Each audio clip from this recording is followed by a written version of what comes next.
Okay, I hope I'm audible to all students who are attending this lecture of public economics. We intend to start with the first topic within our public economics course. This is the theories of the public sector. Okay, so we look at some important theories in the public sector.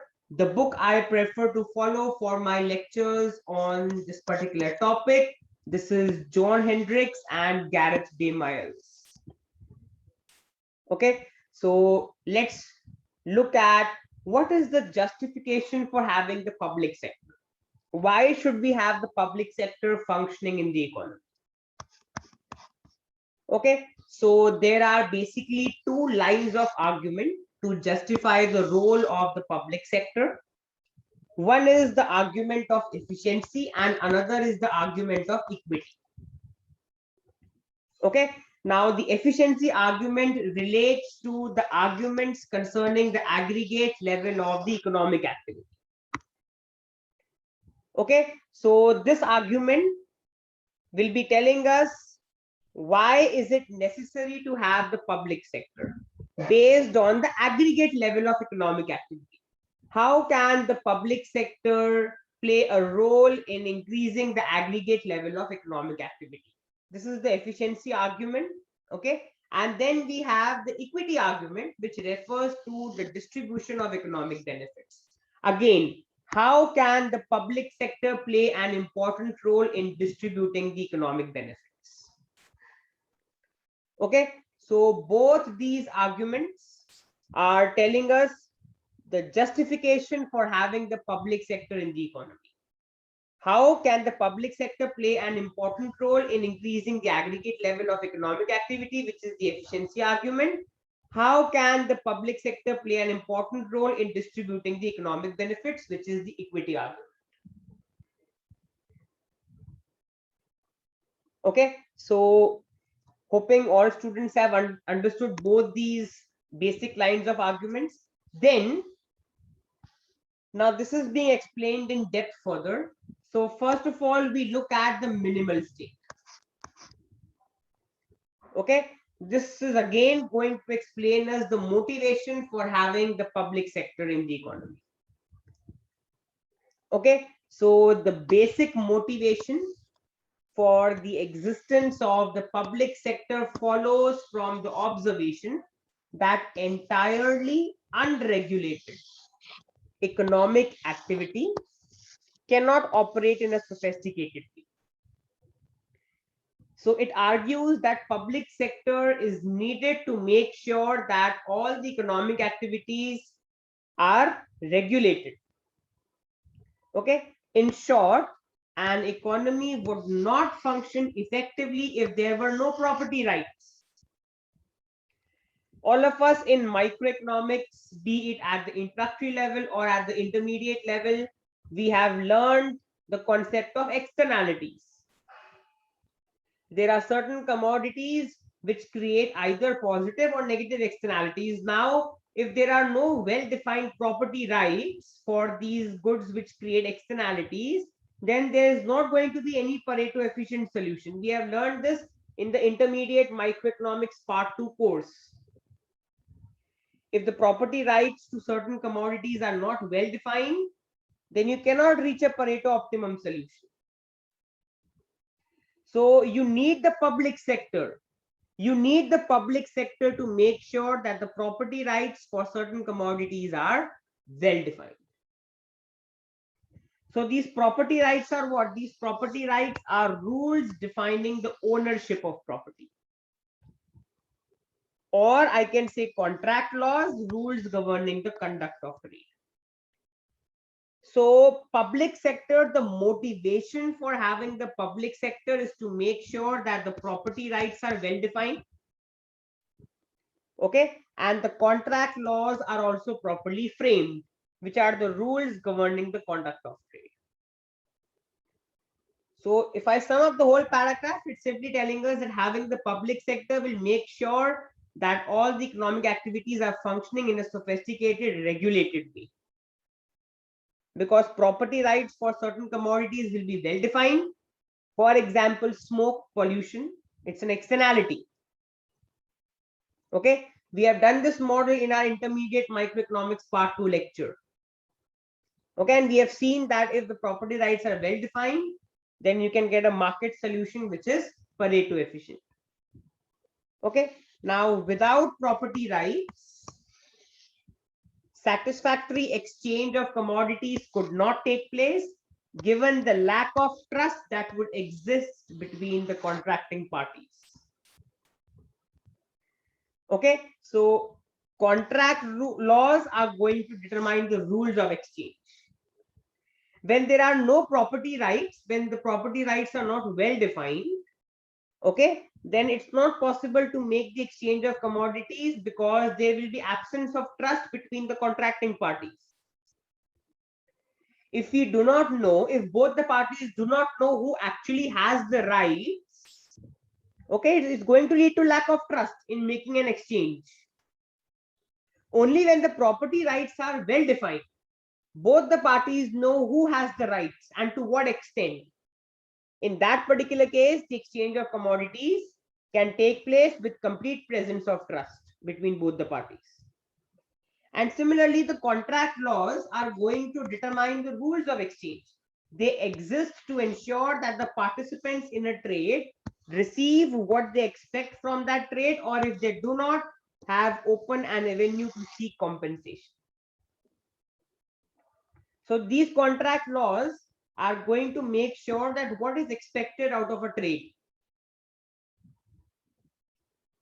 and how much compensation should one of the parties seek. Okay, so for example, if we talk about two firms which we have done in our intermediate microeconomics part 2 course as well, the steel firm and the fishery firm. Now steel firm, all of you can recall that the steel firm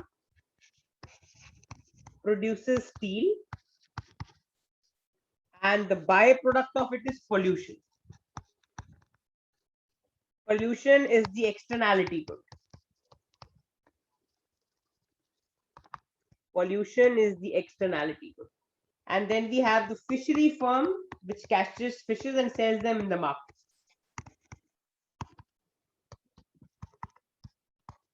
The fishery firm catches fishes and sells them in the market.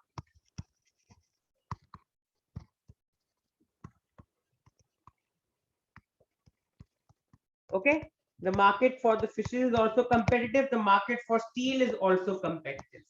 Both the markets are perfectly competitive. Okay, now you can clearly see that the steel firm is creating pollution, which is creating a negative externality for the fishery firm. Now, suppose there is no public sector, the property rights for pollution will not be defined between the steel firm and the fishery firm. As a result, there will be a lack of trust between both the firms when they are interacting with each other. On the other hand, when the public sector is present, the property rights for pollution will be well defined between the steel firm and the fishery firm. Okay, because the public sector or the presence of the public sector is going to make sure that the pollution created by the steel firm is below a certain level. Okay, so if all students can clearly understand this, that presence of the public sector is going to make sure that there is no lack of trust between the steel firm and the fishery firm. Similarly, if the steel firm is creating pollution which is damaging the business of the fishery firm can seek compensation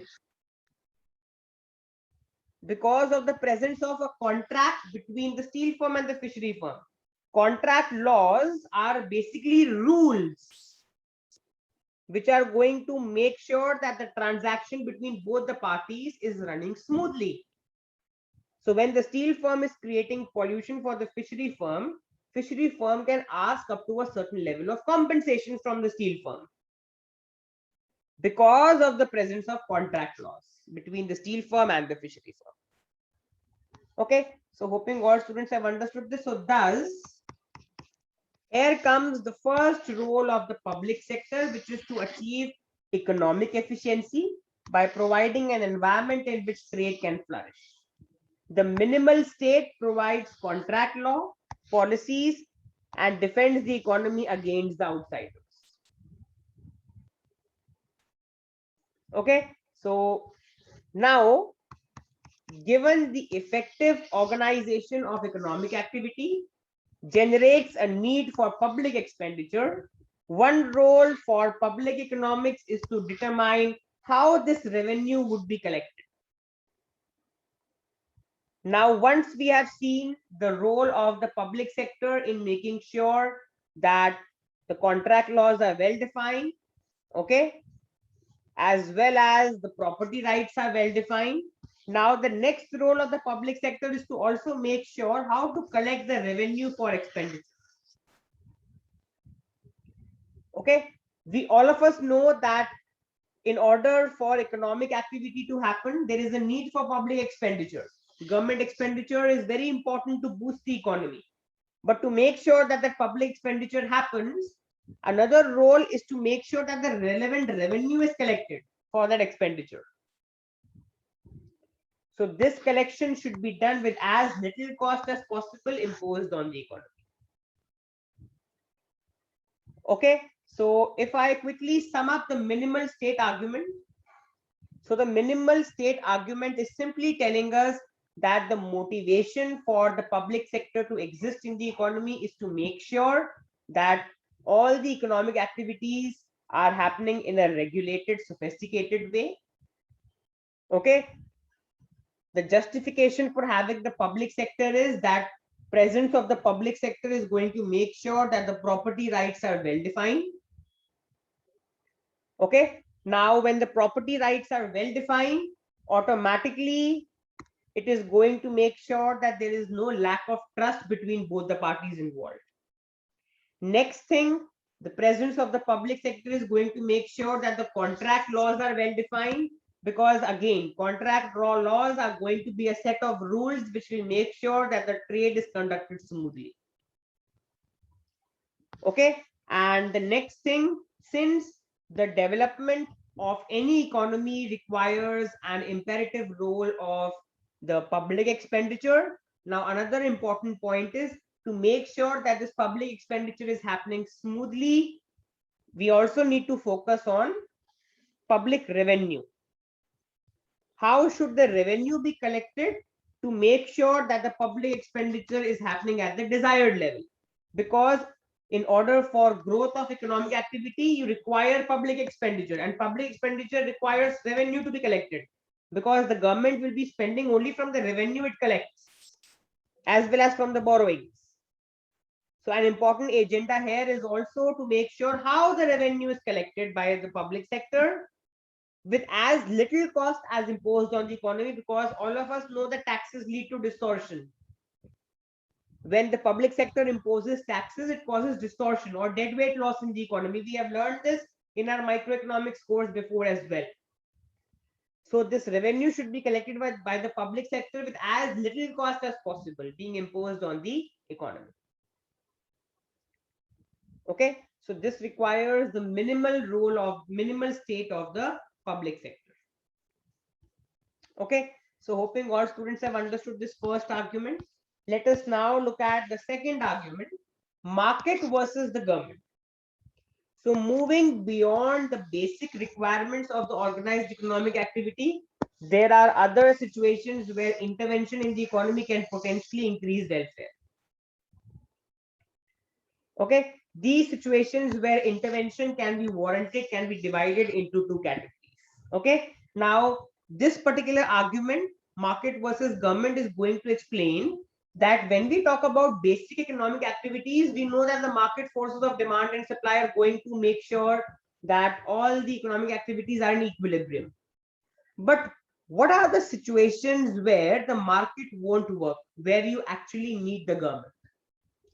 We are now going to look into those situations where it is imperative for the government to step in and make sure that the markets are functioning efficiently. So these are the situations. Those transactions that involve market failure. We have discussed the concept of externalities a few minutes back.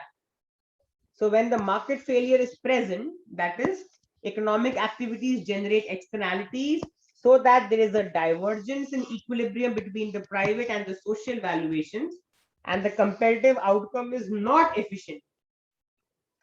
Again, we have seen this in the intermediate microeconomics part 2 course in my lectures on externalities. All students who have attended my lectures on externalities in the intermediate microeconomics part 2 course, we have learned that when externalities are present in the market, in that particular case, the private and the social optimums are going to be different, and the private or the competitive outcomes are not going to be Pareto efficient. So in that particular case, it may be felt necessary for the state to intervene to limit the inefficiency that results. Reacting to such market failures is the intervention by the government motivated on efficiency grounds. Here you require the role of the public sector to make sure that you achieve the social optimum solution, which is Pareto efficient. When externalities are present in the market, always remember the private solution is never going to be Pareto efficient, because the private optimum is not going to capture the extent to which a commodity is creating externality. That will be captured only by the social optimum. So those transactions in the market which involve externalities, you need the role of the public sector. Okay. And then the second important point, situations that do not involve market failure. So it must be recognized that actions of the state and the feasible policies that it can choose are often restricted by the same features of the economy that make the market outcome inefficient. Okay, so one role for the public economics is to determine the desirable extent of the public sector or boundaries of state intervention. So basically, we will be studying that even though role of public sector is important, to what extent, what is the desirable extent or desirable contribution which should be made by the public sector? Because too much of public sector is also bad. Too much of public sector intervention is also bad, and too less of public sector intervention is also not good. We need to see what should be the desirable size of the public sector. For example, we know that markets will fail to be efficient in the presence of imperfect information. Again, we have done the concept of asymmetric information in our intermediate microeconomics part 2 course. And we have seen that presence of asymmetric information or imperfect information is going to cause inefficiency. So then, to establish the merit of the government intervention, it is crucial to know if a government subject to some informational limitations can achieve a better outcome. Furthermore, a government managed by non-benevolent officials and subject to political constraints may fail to correct the market failures and may instead introduce new costs of its own creation. The whole paragraph is telling us what? If I sum up the whole paragraph is telling us that when you have those situations which do not involve market failure, in these particular situations, it is important to recognize what are the relevant actions of the state and the feasible policies which can be chosen, okay, which make sure that the market outcome is not inefficient. Because if you just leave it to the market to solve it on your own, then we know that the market outcome is going to be inefficient. So you require the role of the public sector or the government sector, okay, to make sure that the equilibrium or the optimum you achieve is Pareto efficient. Okay, now if we move forward, let's now talk about the equity aspect. Okay, let's now talk about the equity aspect.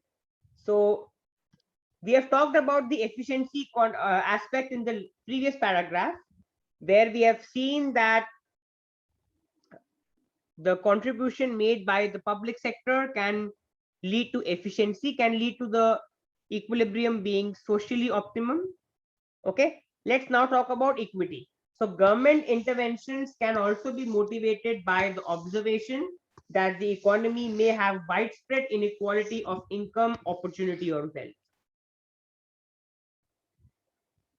Okay, so if the economy has a very high degree of inequality of income or wealth, that also motivates the need for having the government intervention or the public sector. In such circumstances, the level of economic welfare as viewed by the government may well be raised by a policy designed to alleviate these inequalities. Obviously, the government is going to adopt policies to make sure that there is more equal distribution of income, jobs, wealth, etc. Okay, this is the reasoning through which provision of state education, social security programs, and compulsory pension schemes are justified. All of us know the government is responsible for bringing these schemes, providing public education, providing social security programs, okay, providing compulsory pension schemes. These are all to improve the welfare and making sure that the inequality of income and wealth is reduced. So this is another important reason for having the justification of the public sector. Okay, so if I sum up points 2 and 3, point 2 is highlighting market versus government. It simply tells us that if you talk about organized economic activity, then for basic economic activities, you can have the private sector or the market, free market, based on market forces of demand and supply. But there are two situations in which you need the government. One is for those commodities which involve market failure, like externalities. When a commodity creates externality, the private optimum is not going to be Pareto efficient. You need the government or the public sector to make sure that the equilibrium or the outcome you achieve is Pareto efficient. Okay, and here again, the motive of the government is efficiency. That's the last line. Reacting to such market failures is the intervention which is made by the government motivated on efficiency grounds. We have just done efficiency grounds before also. All students can see that. Efficiency relates to arguments concerning the aggregate level of economic activity. Okay, and we have done the example. When the steel firm is creating pollution, what should be the socially optimum level of pollution is something which is going to be decided by the public sector. That is why you need the public sector. Okay, because if you leave it to the private optimum, if you leave it to the private solution, it's going to create more smoke or more pollution, because the private market is not going to capture the amount by which the steel firm is creating a negative externality for the fishery firm. This externality will be taken into account only by the public sector, which is going to make sure that socially optimum level of pollution is created by the steel firm. All this we have done in the intermediate micro part 2 course. And then the second situation for having the public sector is those situations which do not involve market failure, but you still need the government in those particular, or you need the active role of the state in those particular situations. Okay, so here you need the public sector to determine, to make sure that the market outcome is efficient, because if you leave it to the private sector, it's going to lead to inefficient outcome. Okay, and another important point to understand is that this is a very important point. If you can see, the markets will fail to be efficient in the presence of imperfect information. So the whole paragraph is telling us another role for having the public sector is to remove asymmetric information. Okay, so because we have seen that if asymmetric information exists, it can again lead to inefficiency in functioning of the market. But if the government is also facing informational constraints, in that particular case also we will see that the solution or the equilibrium we are going to get is not going to be efficient. In fact, if the government itself is facing informational constraints, it is going to impose new costs on the economy. Okay, So the third argument is equity. We have just done it, quickly discussing it again with all students. When we talk about equity, okay, we need the active role of the government to reduce the level of inequality, be it inequality of income, inequality in jobs, inequality in opportunities, inequality in wealth. So in order to reduce these levels of inequality, we need the role of the public sector or the government. The private sector cannot by itself remove all the inequalities.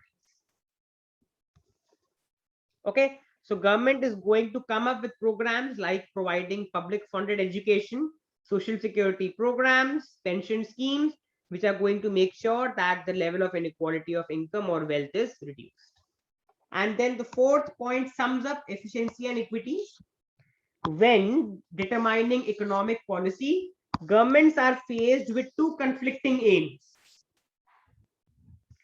All the governments are concerned with organizing economic activity so that the best use is made of economic resources. This is the efficiency side. The governments have to design those policies so that economic activities are organized with the best possible use of economic resources. But at the same time, governments are also concerned to see that the benefits of economic activity are distributed fairly, which is the equity aspect of the policy design. So efficiency talks about the best use of economic resources. Equity aspect talks about fair distribution of economic benefits. I can come to the whiteboard and I can quickly write a flow chart, or I can write a point. When I talk about the equity aspect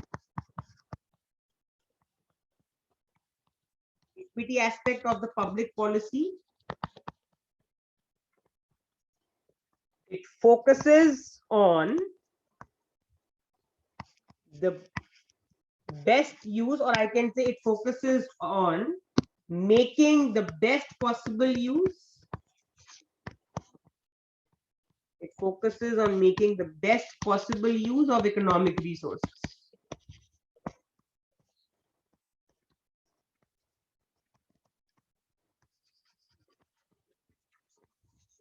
Okay, and when we talk about this is the efficiency aspect. Let me correct myself.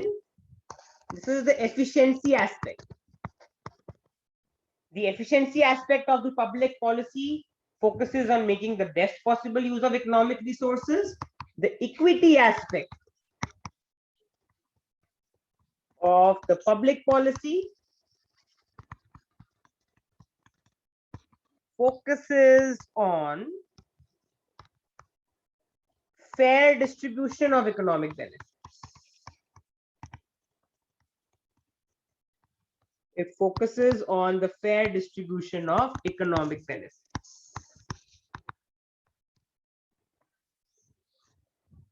So now when the public policies are designed by the government, there's always a trade-off or a conflict between efficiency and equity. Because efficiency is going to talk about how the policy should be designed to make sure that economic resources are best utilized, and equity is going to talk about how to fairly distribute the economic benefits among all those concerned. Okay, so if I come back to the lecture note, so all students can read this. The difficulty facing the government is that the requirements of equity and efficiency frequently conflict. It is often the case that efficiency policy is highly inequitable, while the equitable policy can introduce significant distortions and disincentives. When you want the policy to be more equitable, you will have to tax the rich and give the money to the poor. And all of us know that taxation in microeconomics causes dead weight loss. It causes distortions. It reduces the economic activity. So all students can clearly see that the government is faced with a dilemma, because meeting the efficiency requirements is going to compromise on equitability, because when you want the resources to be efficiently utilized, you are going to use them in such a way so that they may not necessarily be fair or equitable. Okay, if you are using the resources efficiently with the least possible cost, okay, then in that particular case, you might have to compromise on equity or fairness. On the other hand, if your policies are more biased towards fulfilling the equity objective, for example, making sure that income is fairly distributed among all the people, in that particular case, you might have to compromise on efficiency, because to achieve equity, you will require significant amount of taxation, and taxation causes distortions.